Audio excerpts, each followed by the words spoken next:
full డబ్బు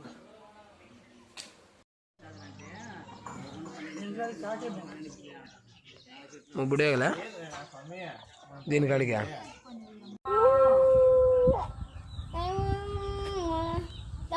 మన గుమ్మాడి తల్లి